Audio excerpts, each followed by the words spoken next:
Players additions ఈసారి last time ఈసారి match ఆడినప్పుడు లాస్ట్ బాల్ దాకా వెళ్ళింది. ఆ చిత్రాన ఓవర్ ఎవరు మర్చిపోరు. లాస్ట్ టైం ఆల్మోస్ట్ మ్యాచ్ గెలిపించేసాడు. చూద్దాం ఆ ఫినిషింగ్ ఫ్లైంగ్ కిక్స్ ఈ మ్యాచ్ ఎవరిస్తారు ఫైనల్లీ. లాస్ట్ టైం 3 సార్లు కేకేఆర్ డామినేట్ చేశారు ఇంక్లూడింగ్ ఫైనల్. కాకపోతే ఈసారి విజయ్ స్టార్ లేడు. న్యూ క్యాప్టెన్, న్యూ కోచ్, చాలా మార్పులు జరిగింది టీంలో.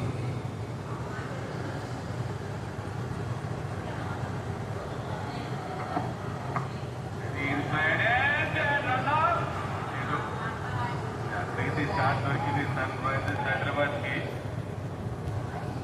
2 వికెట్స్ రాబట్టి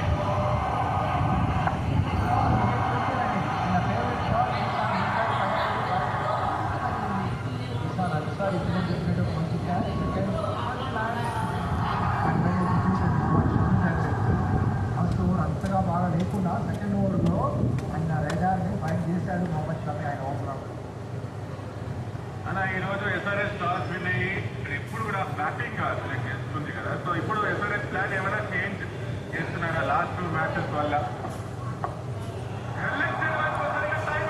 లేదు ఇక్కడ క్యాచ్ ఏమైనా ఉంటుందా? ఫిక్స్ చేయలేదా హర్షల్ పటేల్?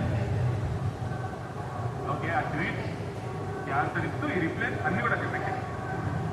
దీనిలో ఐ థింక్ మీరు ఇక్కడ రీప్లే చూశాను. అక్కడ యాంగిల్ కట్ చేసి పరిగెట్టాల్సిందా ఇక్కడ ఫాస్ట్గా? ఐ థింక్ నాకు ఎందుకు అది వెనకాలకి వెళ్ళినట్టు అనిపించింది. యాంగిల్ కట్ చేసి పరిగెట్టు క్యాచ్ ఉండేది అనిపించింది. ఏమంటారు? 100% కరెక్ట్ సుమన్న. మేబీ అది దానికి పైన తగ్గింది కదా, అది ఫిక్స్ చేయలేదు అక్షర్. అందుకే టైం అయింది అనుకుని అటువైపు వచ్చాడు. కాకపోతే దానికి పైకి తగిలి బాల్ అసలు రాలేదు. మీరు చెప్పినట్టు యాంగిల్ని కట్ చేయలేదు, స్ట్రైట్ లైన్లో ఉంటుంది.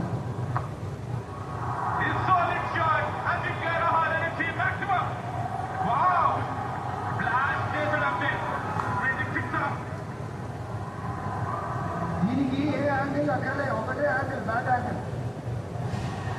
ఏం షాట్ అండి బాబు!